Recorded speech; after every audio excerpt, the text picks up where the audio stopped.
Famous Hollywood actor Jim Carrey அவர் தன்னோட வாழ்க்கையில் மேனிஃபெஸ்டேஷனை எப்படி பயன்படுத்தி மேலே வந்தார் அப்படின்றத பற்றி இன்றைக்கி நம்ம தெரிஞ்சுக்க போகிறோம். இது அவரே பகிர்ந்த ஒரு விஷயம்.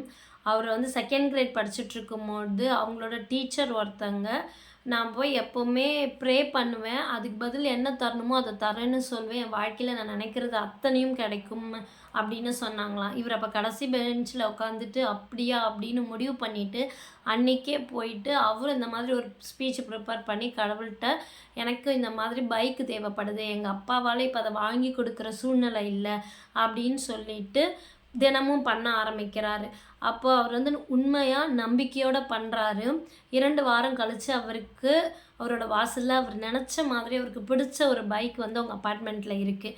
எப்படி வந்ததுன்னு பார்த்தீங்கன்னா, அவர் வந்து ஒரு போட்டியில் கலந்துக்கிறாரு. ஆனால் உள்ளே என்ட்ரி ஆகாமல் வந்துடுறாரு. அதுக்கு பதில் அவரோட ஃப்ரெண்டு அவரோட நேமை கொடுக்கறது மூலமாக இந்த பைக் அவர் வின் பண்ணியிருக்காரு. வாழ்க்கையில் நமக்கு எது தேவையோ அது உண்மையாக நம்ம நினச்சோன்னா கண்டிப்பாக அது நம்மளை வந்து சேர்ந்தே தீரும்.